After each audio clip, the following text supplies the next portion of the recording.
सभी को नमस्कार। मेरे YouTube चैनल शब्दों की पंखुड़ियाँ को सब्सक्राइब करें और कहानियों को शेयर करें। आज की कहानी है संस्कार। आज अक्षय विद्यालय से आया तो बहुत उदास था। उसने खाना भी नहीं खाया। सुबह जल्दी उठा देना ऐसा कहकर सोने चला गया। ये बातें सीमा अपने पति विजय को बता रही थी। विजय ने कहा, कोई बात नहीं, इतना परेशान क्यों हो रही हो? किसी दोस्त से कोई बात हुई होगी, कल अपने आप ठीक हो जाएगा। ऐसा कहकर सीमा और विजय भी सोने चले गए। सुबह सीमा उठी तो उसने देखा कि अक्षय पहले से ही जागा हुआ है और अपने कपड़े एक बैग में डाल रहा है।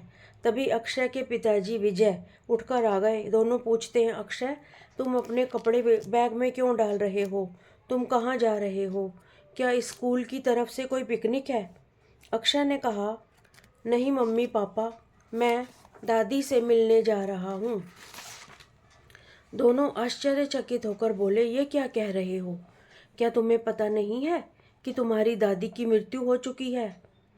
जब तुम 9वीं कक्षा में थे और कक्षा के विद्यार्थियों के साथ 3 दिन के लिए मसूरी गए थे, तब तुम्हारी अनुपस्थिति में तुम्हारी दादी जी की मृत्यु हो गई थी। अक्षय ने कहा, हाँ मैं जानता हूँ, और यह भी जानता हूँ कि ये सब बातें झूठ हैं। माता पिता ने गुस्से में कहा, ऐसा तुम कैसे कह सकते हो? किसी की मृत्यु झूठ नहीं होती। अक्षय ने कहा, हाँ, मृत्यु झूठ नहीं होती, परंतु आप दोनों ने मुझसे झूठ बोला है।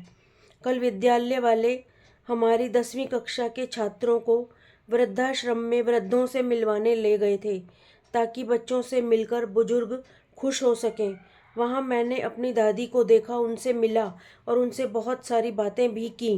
वह मुझे गले लगाकर बहुत रोती जा रही थीं और कुछ बोल भी नहीं पा रही थीं। उनको वहाँ देखकर मैं समझ गया कि आप दोनों ने मुझसे झूठ बोला है। मैंने दादी से कहा कि मैं भी आप दोनों को यहीं भेज दूंगा। तब दादी ने मुझे समझाया कि अक्षय, ऐसा नहीं कहते बेटा, क्या यही संस्कार दिए हैं हमने तुम्हें? तुम ऐसा सोचो कि अगर तुमने ऐसा किया तो तुम्हारे मम्मी पापा में और तुम में क्या अंतर रह जाएगा? अक्षय बेटा, बड़ों का सम्मान करते हैं, बुढ़ापे में माँ बाप का सहारा बनते हैं बेटा। इसीलिए मम्मी पापा, मैं हमेशा आपका सहारा बनूंगा, पर मैं खुद दादी के पास रहने जा रहा हूँ।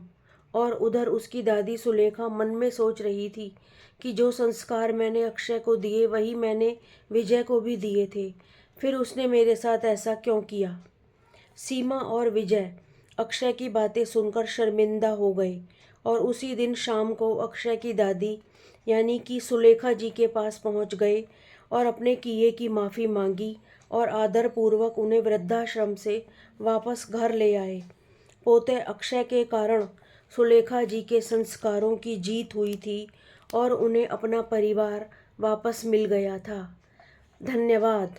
आपको अगर कहानी पसंद आई हो तो इसे शेयर ज़रूर करें। शुक्रिया।